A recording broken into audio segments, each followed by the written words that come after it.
Our house is on fire. I am here to say our house is on fire.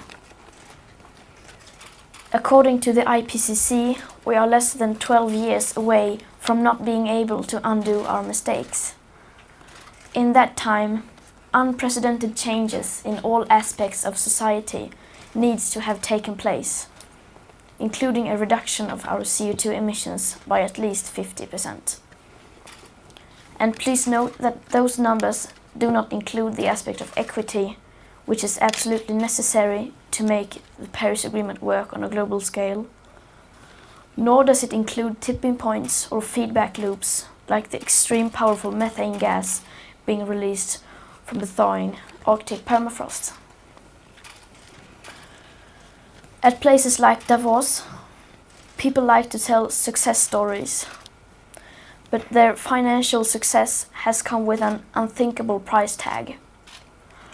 And on climate change, we have to acknowledge that we have failed. All political movements in their present form have done so. And the media has failed to create broad public awareness.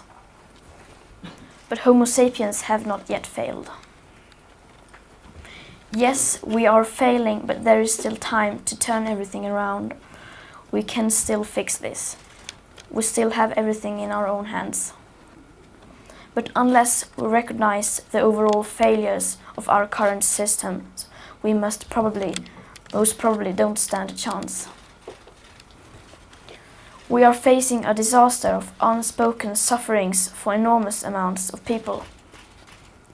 And now is not the time for speaking politely or focusing on what we can or cannot say.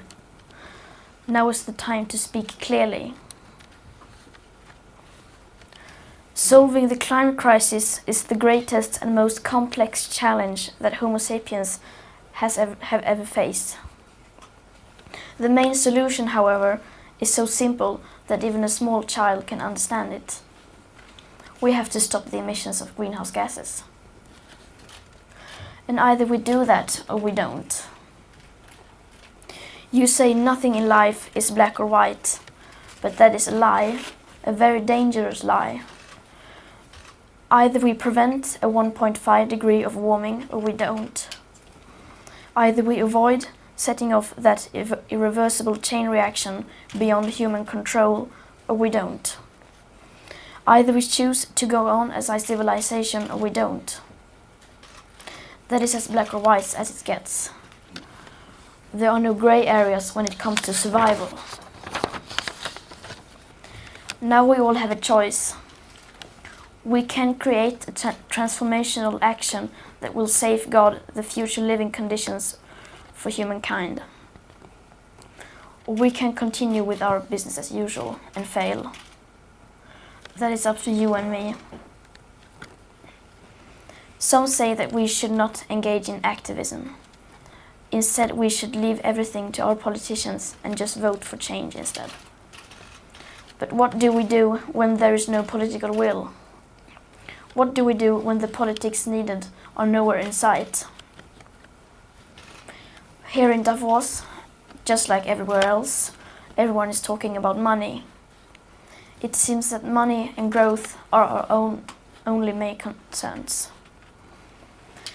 And since the climate crisis is a crisis that has never once been treated as a crisis, people are simply not aware of the full consequences of our everyday life.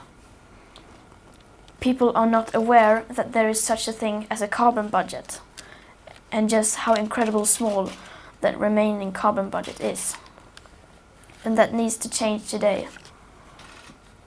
No other current challenge can match the importance of establishing a wide public awareness and understanding of our rapidly disappearing carbon budget that should and must become our new global currency and the very heart of future and present economics.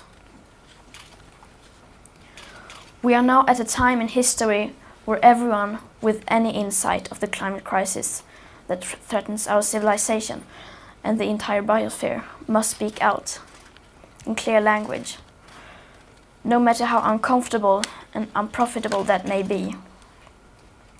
We must change almost everything in our current societies. The bigger your carbon footprint is, the bigger your moral duty. The bigger your platform, the bigger your responsibility. Adults keep saying we owe it to the young people to give them hope. But I don't want your hope. I don't want you to be hopeful. I want you to panic.